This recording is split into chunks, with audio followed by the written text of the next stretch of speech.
intended to be available to the public. And normally, when the world is the way it should be, we'd be doing this in a courtroom, and anybody at any time could walk into my courtroom and just watch what we're doing. But because we've had issues with Zoom bombing and things like that, obviously we have to password protect access to Zoom for these hearings, but we still have to provide some sort of public access. And so the Chief Judge of the 20th Circuit has asked us to broadcast this on a live stream on YouTube, which is what I'm doing right now. Just to be clear, there's nothing that's going to be recorded. It's just, like I said, it's broadcast live, and as soon as we're done, it's deleted. I just don't want anyone to think that there's any kind of record being made of this. And I just wanted you all to be aware that I am doing the live stream. All right, Mr. Alsonat, it's been 10 minutes. Go ahead and unmute.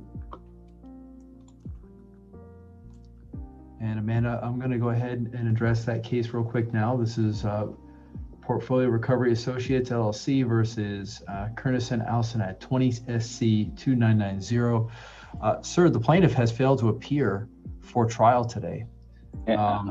I confirmed that they did receive notice of today's proceedings. Can I say something? You can. Yes, sir. I have an agreement with them. Oh. I start making payment, and I start on November. Okay. 23rd. I make a down payment for $352.23. And I'm gonna make a payment every month for $35.22. I should finish the payment by September. Well, I sent an email to your office. Yep. A few days. Yes. I got that. Yes. I wasn't entirely sure what that meant. Yes. I'm not entirely sure why the plaintiff did not send me some sort of notice of settlement. Yes. All right. Here's what I'm going to do, sir. Thank you for your patience the last 10 minutes. Thank you. Amanda, we're going to just put an entry that the trial did not go forward today due to a pending settlement agreement. Yes, sir.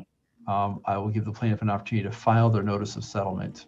All right. Thank you so much. But thank you for your time today, sir. Have a good day, okay? Thank you. Thank you, Your Honor. Have a good day. Take care, sir. Bye-bye. All right. So for you, gentlemen, we are going forward to a trial. Is that correct? Yes, sir. Yes, sir. All right.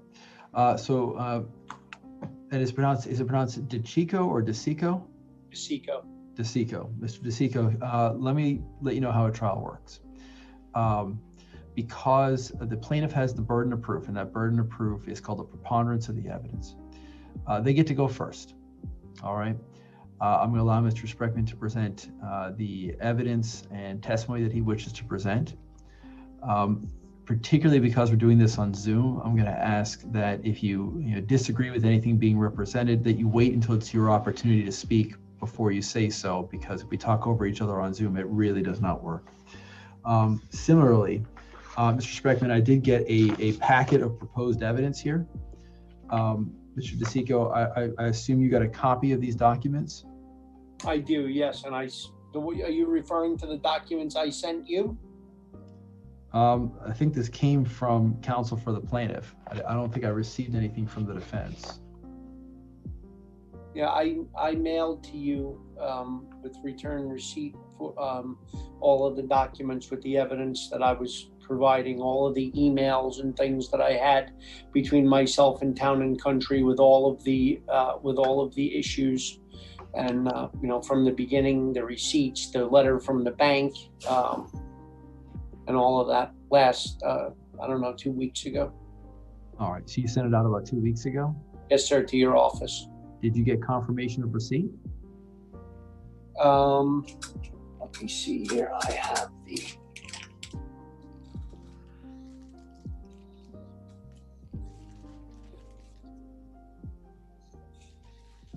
I can look real quick online and track the package. Sure. And for whatever it's worth, the judge, I did receive I received the documents from Mr. DeCico. Okay.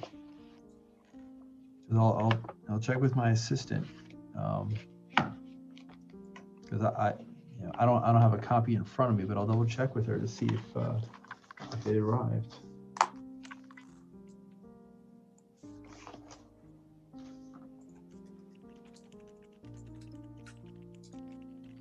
While you're looking for Yeah, this, I'm sorry. no, go ahead. You were saying? It says here it was delivered Friday 1:15 at 9:35 a.m. Okay. All right. She may just not have picked up the mail just yet. Let me just take a moment when I'm done doing my introduction, and then I'll make sure I get those documents before we get started. Okay.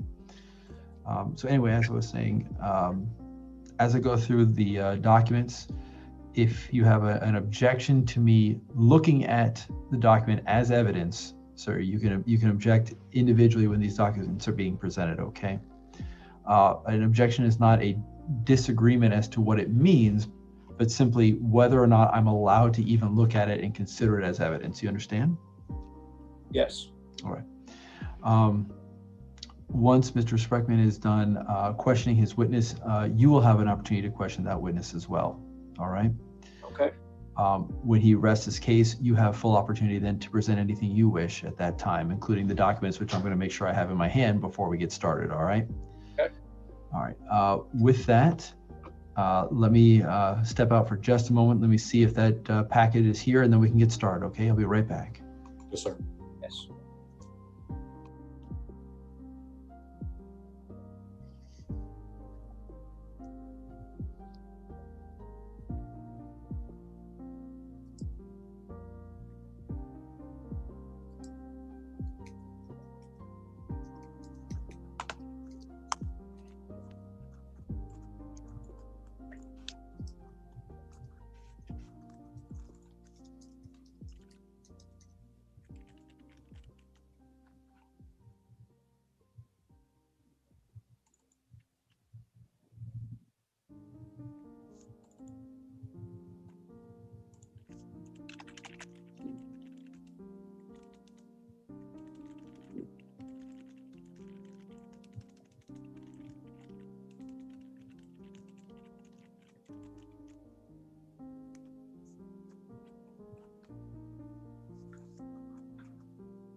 All right. My assistant is going upstairs right now just to double check the mailbox.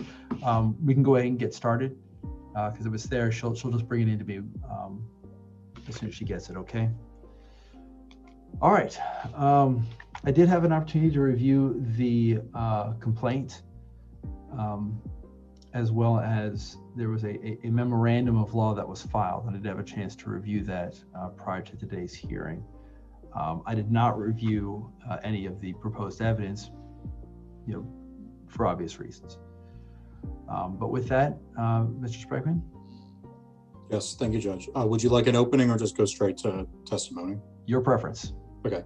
I'll just give a little bit of a brief overview of what the case is about. So this case is about the sale of building equipment. In this case, it's windows and associated products. My client, ABC or Town and Country, they're a supplier of building materials.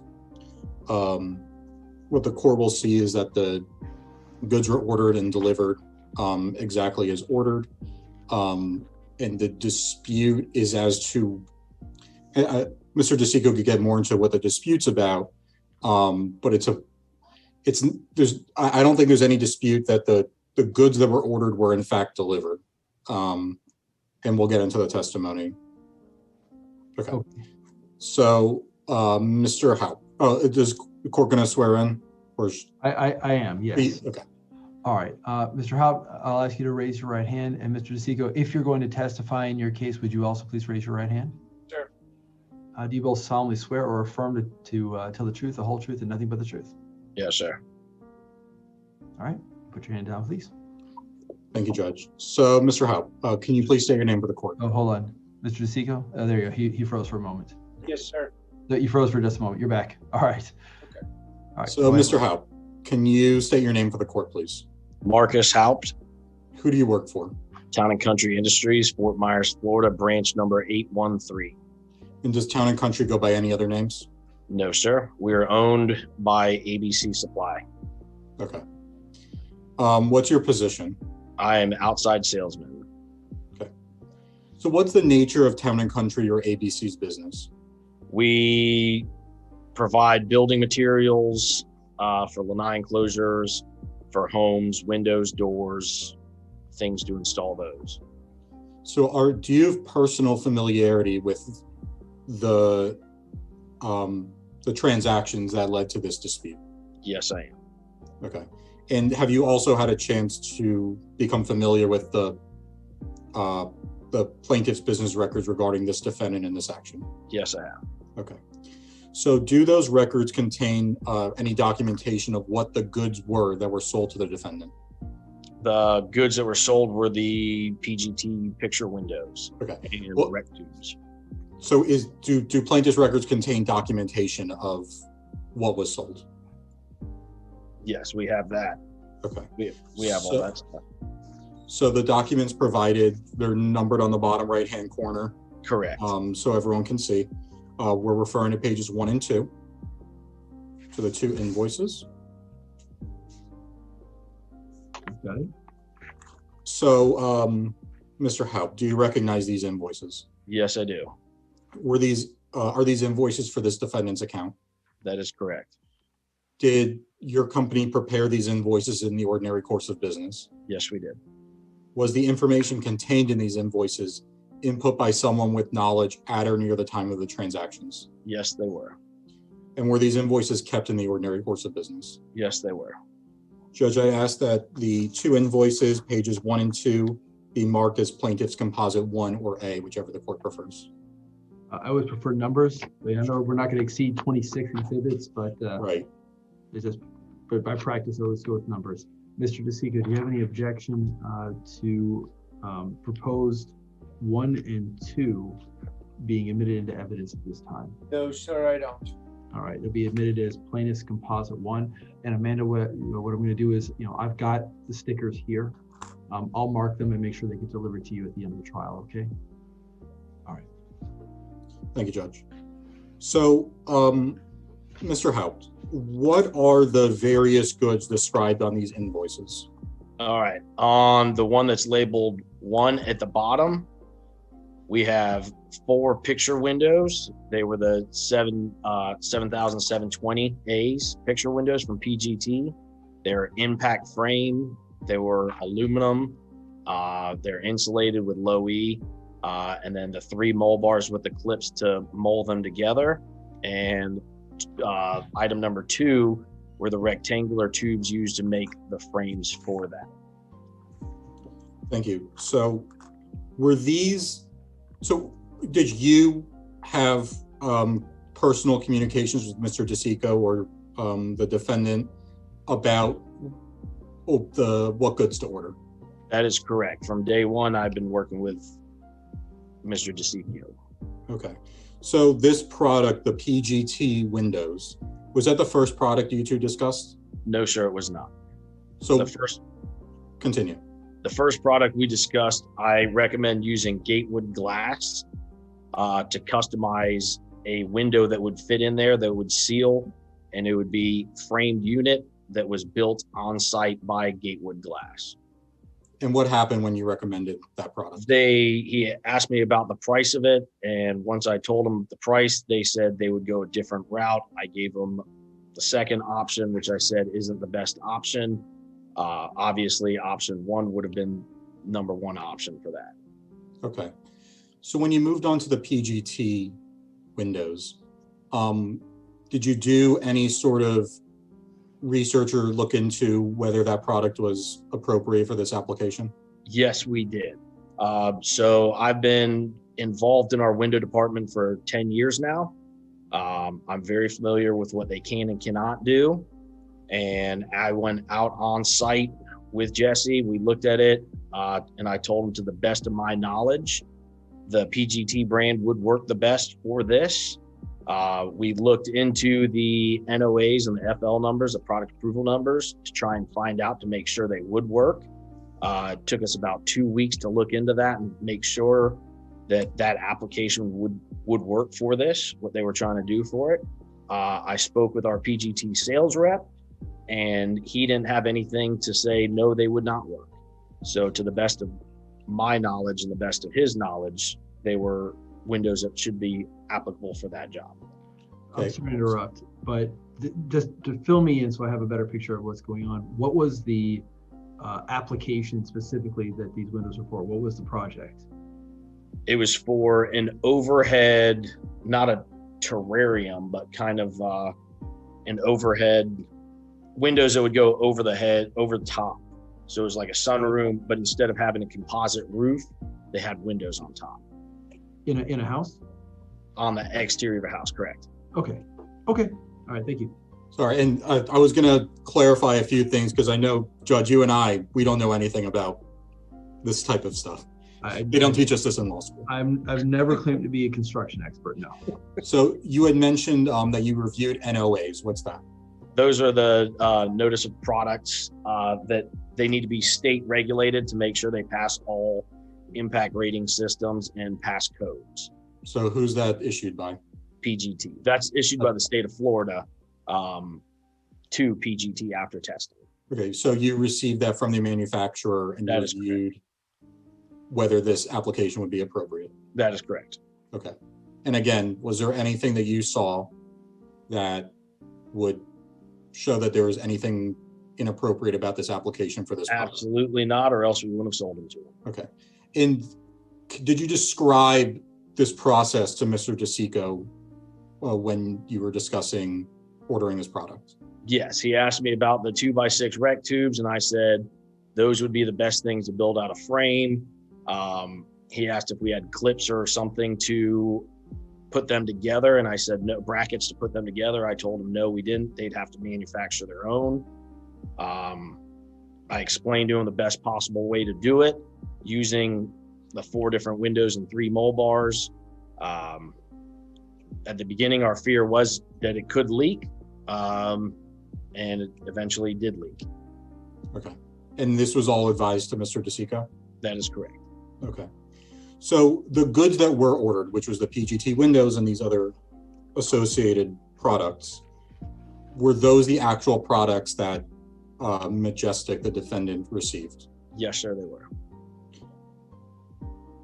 And to the best of your knowledge, were there any defects with those products? There were no defects with those. No, Okay. sir. Okay. So now moving on, plaintiff's records, do they contain any documents showing the amounts due from the defendant? Yes, they do. And this, I'm referring to page 3, so what's marked page 3 on the bottom. This is the statement. Mr. Haupt, do you recognize this statement? Yes, I do. Is this the statement for the defendant's account? That is. Did your company prepare this statement in the ordinary course of business? Yes, sir, we did. Was the information contained in this statement input by someone with knowledge at or near the time of the transactions? Yes, it was. And was this statement kept in the ordinary course of business? Yes, it was. Okay, Judge, I asked that the statement be marked as Plaintiff's Exhibit 2. Any objections, sir? None. All right, be admitted as plaintiffs 2. Thank you, Judge. So can you just briefly explain what we're looking at on the statement? All right. On the statement, if you look over underneath the town and country heading, you see that Majestic Enterprises is the customer. If you look at the top right where it says statement, their customer number, the 118188, that is their customer number. The date was correct. The amount was correct for the total due, and everything is correct. Yes, sir. So as reflected on this statement, what is the principal amount due from the defendant? $6,732.76. And is that the prices reflected on the statement and invoices? Does that represent the agreed upon sales price or the reasonable value of the goods delivered? Yes, it does. And has the defendant paid any monies to reduce the balance? No, they have not. Judge, I have no further questions for this witness. Mr. DeSico, do you have any questions for this gentleman? No, sir. All right. Plaintiff rests. Mr. Spreckman, did you wish for Mr. Hobbs to remain, or is he released at this time? Remain, please, just in case. All right, very good. All right. There were some other, well, you rest at this time, is that correct, sir? Yes, the only other documents were just a letter, but it's not critical. And then just in case the court was interested, it's the fictitious name record for Town and Country, showing that their actual name is American Builders and Contractors. Got it. All right. All right, Mr. Seeger, here's your opportunity. The packet was there in the mailbox, so I do have what you sent, sir. So you do have it? Yes, sir. I do have it. I'm holding it in my hand now. So go ahead.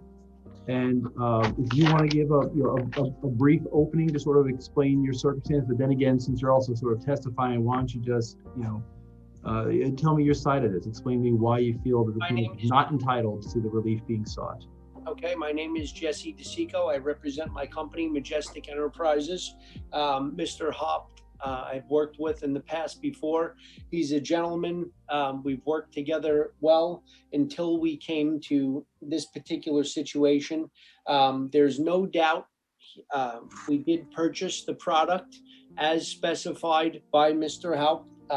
The product was product that he recommended from his company, Town and Country. There's no argument about what was sold and received. I paid for the product in full the day I ordered it. The invoices were paid, and as far as the material was delivered as purchased. The problem with the material, and I have, if you look in the package that I sent to you and also copied Mr. Spreckman, right from PGT, from the senior code compliance engineer, there is an email there that states that the product is not to be installed at an angle greater than 15 degrees vertical. So the product that Mr. Hopp talked about leaking, he's referring to us building out and adjoining the windows together and them possibly leaking because you've got all these different pieces. That's not what leaked. The day that we installed the windows and completed the installation, the actual product failed because it is not to be installed greater than 15 degrees from vertical per PGT, which is the company that he represents, and he's, promoting their product. So if he said that he took the 2 weeks and he did research and checked the NOAs, I have the email here that is sent to me from PGT, which is the manufacturer of the product, that claims that that's incorrect. How we found this out was the day that we completed the installation. The next morning when we went back and we had the windows that were leaking, I immediately called Marcus, and he had sent someone from PGT out to take a look, and all of the chain of emails and everything is there. They looked at it and said they could not warranty the windows because they were installed out of spec. And that was where the issue began. This was in the middle of a bath remodel that was being redone underneath the glass. So I'm actually still working with Mr. Lewis, who lives in Canada, and correcting this situation. So not only, besides that, I reached out to Town and Country. If you read through the emails, I asked them, what can you do to help me rectify this situation? I've paid for the product. I've installed and built out the product that you've advised me. He came out to the site, saw the situation. There were no surprises. I built out the work, and the product failed. So I was basically left standing in the middle of a job with a great deal more of work to do, with now a window that leaks. Well, I have a question, and I'm going to sort of deviate from the normal procedure of things. Mr. Spreckman, I'm being told by Mr. DeSico that he paid for the product. No, May I Because that, yes, sir, because that, that is the, originally that is the claim in this case, that the product was Yeah, not it paid was, for, it right? was paid and I believe then charged back. that's correct. It was After several months, So it's had not been paid. Okay, so because that's, obviously an important Of course. point. Of course. All right, so Mr. Stiga, you agreed that what happened was you paid for it, but then you did a chargeback on your, I assume, a credit card. yes, sir. That's exactly what happened. Because of dissatisfaction with the product. That's correct. Okay, all right. So as of this time, ABC has not received payment. That's correct. The question is whether or not they're entitled to. Okay, Yes, sir. got it. All right. So well, let me start with this. You've asked me a couple times to kind of read through this packet. Are there specific documents in here? Because there are quite a number of pages. Are there specific documents you're asking me to accept into evidence at this time, or is it the entirety of the packet? If you look at page number 8, there's an email exchange there between Mr. Hoff and I, explaining the situation. I'd be happy to read it out loud, or if you want to look at the page. I've also shared these with Mr. Spreckman regarding the issues with the window. There's our email exchange back and forth, several pages of that. There's also email from PGT, which states what I had explained earlier regarding the 15 degrees from vertical. That was the email from the senior code compliance engineer there at PGT, which I spoke directly with. So I don't know, maybe you'll have to look through everything. All right. Well, Mr. Spreckman, do you have? Yeah. So, Judge, I'm going to object on 2 grounds. One is hearsay, especially from the PGT rep who's not here, but also that I believe the purpose of this being introduced is, well, and Mr. DeSigo can correct me if I'm wrong, or the court can correct me if I'm wrong. I think the dispute, what this is being used for is, one, to just show that Mr. DeSico made a dispute, but I don't think that has really any relevance to what's going on here. But that was after the fact. And then also what PGT had told Mr. DeSico after he ordered and received the goods. And really the only issue here is whether my client, ABC, had any reason to know that this product may not be appropriate for this application. Mr. Haupt testified thoroughly about how he did a bunch of research, spoke with the manufacturer about how there was no indication that this wouldn't be appropriate. And using an email from after the fact isn't being used to show that ABC had any knowledge of any sort of problem with the application prior to ordering and delivering the goods. All right. Sure. May I say something? Yes, sir. It makes absolutely no sense. Marcus just stated earlier that he's been representing PGT products at Town and Country for a number of years, and now it's irrelevant that the PGT code compliance engineer sent an email with all of his credentials and everything on there that Marcus put me in touch with. Marcus put me in touch with those PGT reps. So how could it be irrelevant? And the reason why the product was not paid is because it was recommended. These were goods that were recommended by a rep who's a professional in his field. On the backside of this, you have a homeowner who has a leaking window, has a project that's happening that can't be completed because of it, and who's getting upset. And I'm taking the heat on the entire thing and dealing with all of the situations and having to find a remedy. And there were no responses by Town and Country. If you read through the email log, and Mr. Spreckman stating that the emails are irrelevant, that doesn't equate to me. I'm not sure that they are irrelevant, but the hearsay objection is appropriate in the sense that The legal definition, sir, of hearsay is an out-of-court statement being used to prove the truth of the matter asserted. And so anything that was stated by the PGT rep to you regarding the specs of the windows and whether or not they meet this particular project are out-of-court statements being used to prove what you're trying to say. And so the hearsay objection is sustained. Okay, so what does that mean? It means that I can't consider the emailed statements by the PGT rep. You know, if you needed someone from PGT to say, you know, whether or not you know, these windows were appropriate for this application or not, they would have had to testify in this hearing. Okay, I can understand that. How about reading through the emails from Mr. Hopp, the email exchange? Mr. Spreckman? It depends on what portion I suppose he's talking about. Okay. Because I mean, I've read through it, and I don't think any of it would go to show that anything wouldn't be owed.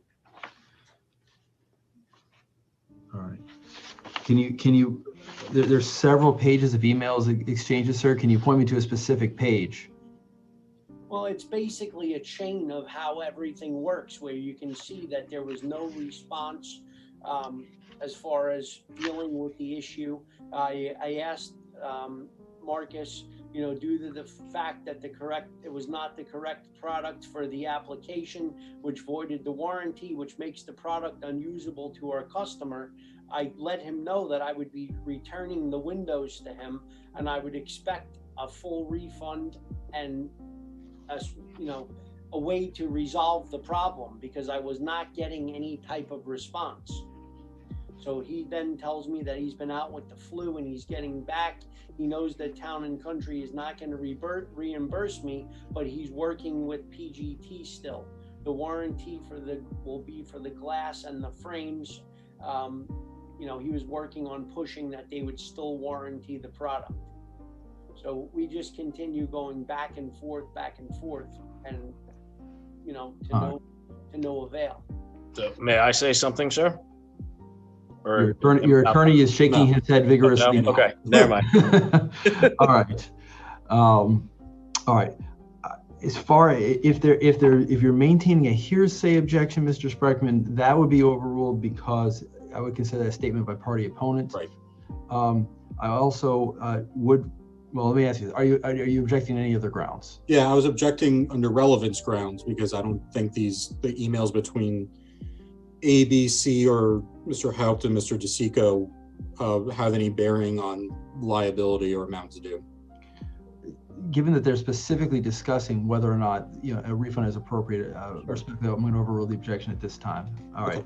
So the packet that I've got at the top, I know you probably can't see it, it's like glazed. It says you know, email exchange with vendor, Mr. DeSico. I'm going to admit that as defendant's composite 1. Okay. Okay. Because it's separated off, Mr. Spreckman, from another group that says second email from manufacturer. And that one I'm separating off because that came from PGT. You know, So this chain of email does include emails from PGT as well. All right. But as long as we're only the emails between the two parties is fine. Yes, sir. Understood. So for all intents and purposes, I'm going to effectively redact those portions from any consideration. Understood. But it is very small print, so you have to bear with me in just a moment.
I will say is there seems to be a recommendation from Mr. Haupt that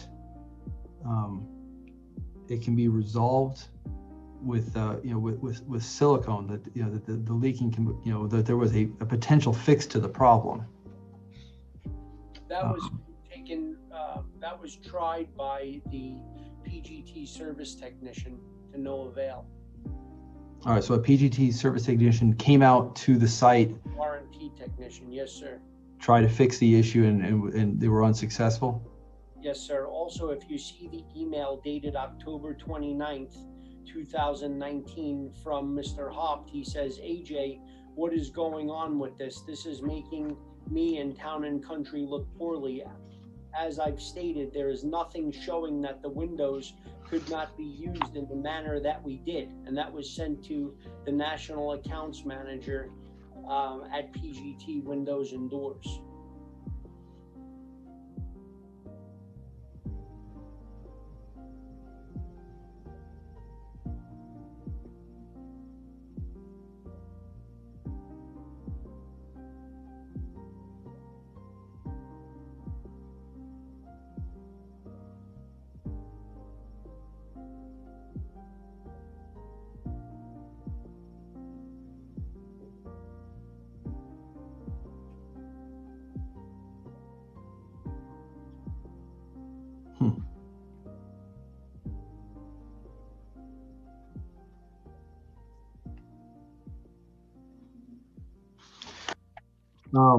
What's the status of the glass now? The glass is still in place, and we've contracted with a window company to remove it and then reinstall, and basically at my expense. Reinstall the same glass. No, reinstall a new window system. Okay.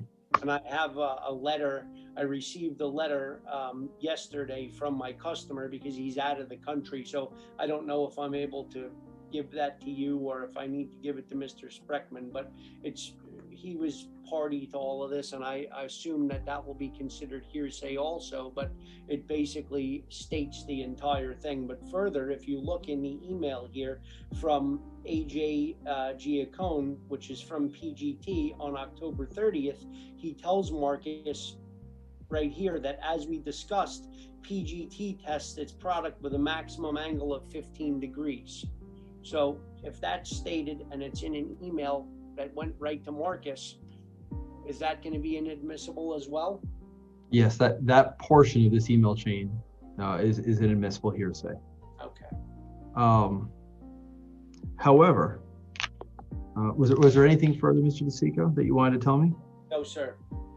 All right. Anything further from you, Mr. Spreckman? Yeah, if I could ask Mr. DeSico some questions. Sure. Okay. So, Mr. DeSico, do you have any evidence or facts that would indicate that Mr. Haupt or anyone at ABC or Town and Country would have knew or should have known or reasonably should have known that the windows were not proper for this application prior to delivery of the goods? My answer is that I relied on his expertise to make a recommendation. As a professional in my industry, if someone comes into my store and they ask me to make a recommendation for a product and I spec that product and it fails, I stand behind the product. I don't stonewall the customer and then not assist them. And I realize that this is a large corporation and Mr. Haupt is an employee and I'm a business owner, so it's a different situation and he can only do so much. But that's my answer. Isn't it correct that Mr. Haupt did try to assist you in getting PGT, the manufacturer, to cover the warranty that they placed on the goods? He did communicate with PGT and they came out and they said that the product was not under warranty. Well, didn't then Mr. in the emails that were introduced into evidence, didn't Mr. Haupt advise that PGT was going to warranty the glass and the frames, just not the work to replace them? And when the rep came out, he would not do that. They put silicone on the window stopped leaking, and then a day and a half later it started leaking again. And when we called them, we were told that the product was not under warranty because of the application. Okay, so go back and speak to Town and Country. So let me go back to the issue that I was talking about before. So Mr. Haupt testified that he did quite a bit of research into whether this application would be proper and explained to you the research he had done to see if this would reach this application. The research that he had done was not ever explained to me. This was the product that he specified, and that was the product that we purchased. Okay. And are you a contractor? Yes, sir. Okay. How long have you been a contractor for? 20 years. Okay. So you would have some expertise in these type of building materials as well, right? I do, in the building materials, not the product specifications. That was why I involved Mr. Haupt and Town and Country, because they're professionals. They spec windows and doors, they provide products, and I would expect that they would be able to point me in the right direction on which product to use. That was the reason for having Mr. Haupt come out to the site and meet with myself and my customer. So did you review any of the advisements from PGT, these emails aside, about whether they would give ABC or Town and Country any sort of indication that this wouldn't be a proper application? I did not know. Okay. I've installed many PGT products and I use them for all of my window and door installations. I'm familiar with the product. It's a superior product. It's got superior impact resistance. The factory is here in Southwest Florida, so I'm familiar generally with the product as far as its quality, and that was why we wanted to go with the PGT product. So you're familiar with reviewing the specs of products that you order? Not reviewing the specs as far as the application. That was why I involved Mr. Haupt. Okay, and did ABC or Town and Country or Mr. Haupt ever expressly guarantee that this would, that they would guarantee this product would specifically work for this application? Or did he tell you that? Out and specified that this was the product, I took that as his guarantee that this was the product to use for this application. But did he guarantee it? Personally? Yes. No. Okay. I have no further questions, Judge.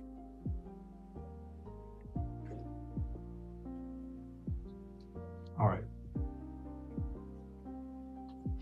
All right, anything further? I have some argument, but. All right, Mr. Seeker, anything else you wanted me to consider? All right. All right. Yes, sir, Mr. Speckman, go ahead. Thank you, Judge. So I don't think there's any dispute that this is a good that was ordered, delivered, and accepted. I can go through the statutes that provide that to the court, but it was clearly accepted. Mr. DeSico or his company had ample opportunity to inspect the goods. I don't think there was any defect with the goods. It was exactly what was ordered. And they took an act inconsistent with rejection by, in fact, installing the windows. So other than that, I suppose what Mr. DeSico is getting at is that there's some sort of implied warranty or something that would come from ABC. But there's a few reasons why that wouldn't apply here. One is that there's been no evidence that there's any reason that ABC would have had, or Mr. Haupt or Town and Country would have had any reason to know that this would not apply to this, that would not work for this application. They did, as was testified by Mr. Haupt, he did his due diligence, explained it to Mr. DeSico, and they did everything they were supposed to do. There was no express warranty provided, and there's no testimony that there was such an express warranty. Additionally, you know, on a more technical matter, there's really been no evidence about why this product failed. That would require either someone from PGT or an expert to show why this product failed, and there's no necessarily a link between why the product failed and anything that was done from ABC. Finally, for the implied warranty, there needs to be a reliance, a reasonable reliance on what was provided by the seller. In this case, the seller, which was ABC, did all the research they were supposed to do. Mr. Haupt explained it to the customer in this case. Additionally, the customer, which is the defendant in this case, has sufficient expertise to not have to rely on this seller. Now, if I, as a lawyer who has no idea about anything, would go to a manufacturer, I would suppose that would be more likely for this implied warranty to come into effect. But not only is Mr. DeSico of a higher standard for this type of product, but as I stated, Mr. Haupt testified that he explained thoroughly to him the process that he took to determine whether this would be a proper application, and all the research that he did indicate that this would be a proper application. This is really a dispute between Mr. DeSico and the manufacturer. What, you know, when was testified to, Mr. Haupt did assist in trying to get the manufacturer to cover the warranty. As far as Mr. Haupt knows, and you can see in the emails that were admitted into evidence, the manufacturer, PGT, was going to warranty this product and was going to replace it. They just weren't going to cover the labor. There's been no one from PGT to say that they aren't going to cover the warranty in any reason, and if they weren't going to cover the warranty, any reason why they weren't going to cover the warranty. And I mean, we've kind of went through this about the hearsay before, but any communication from PGT about if or whether they were going to or why they were or were not going to cover the warranty would have been hearsay. But they're not here for me to cross-examine them about why they are or are not warranting the product.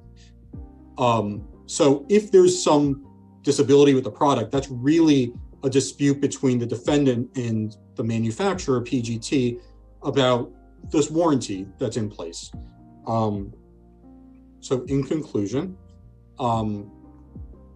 there's really nothing that would implicate ABC, Town & Country, or Mr. Haupt into guaranteeing this good explicitly, implicitly, or anything like that. It's not their good, they're just a seller. There's an actual warranty from the manufacturer, and that's where this dispute should run between the purchaser and the manufacturer. Give me just a moment, please. Absolutely.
All right.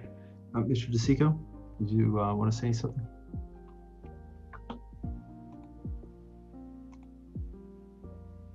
Sir, I can't hear you. I don't have much more to say. I think we've covered everything, and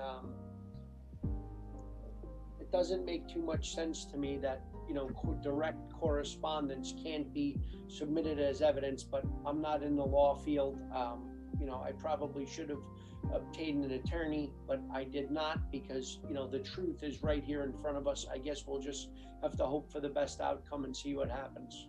I ask you to consider the fact that I'm still having to pay for a new product, and I've stuck behind my word to my customer and made good on my work, as Town and Country and ABC should learn how to do. All right. I think, Mr. Beckman, I think you kind of hit the nail on the head of the two primary issues for the court to consider. Is one, the technical matter of whether or not it's been established that the product that was sold was in fact effective to the point that would entitle Mr. DeSico to refuse payment for the violation of, since there was no express warranty, potentially an implied warranty. And the question is whether or not there was an implied warranty, the suitability of this product for this application.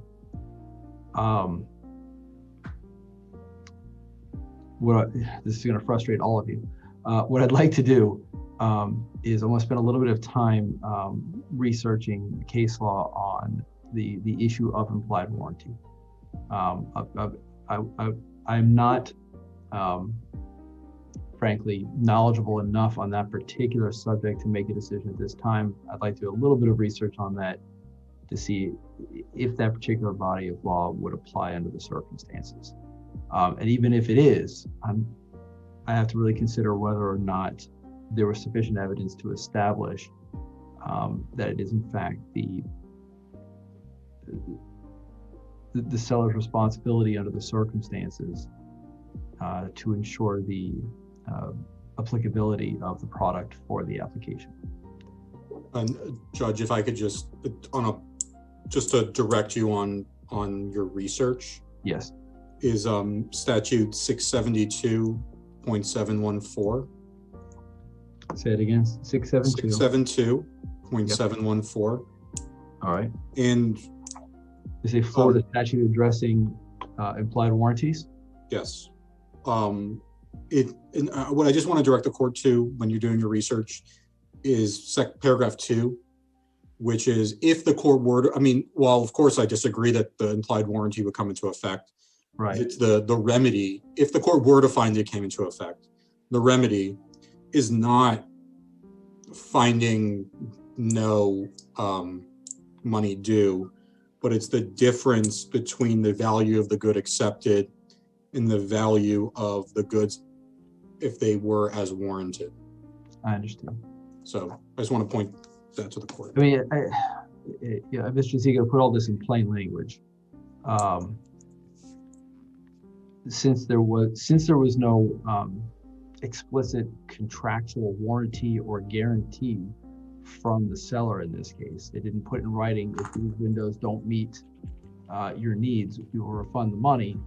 The only way, legally you could be entitled to any sort of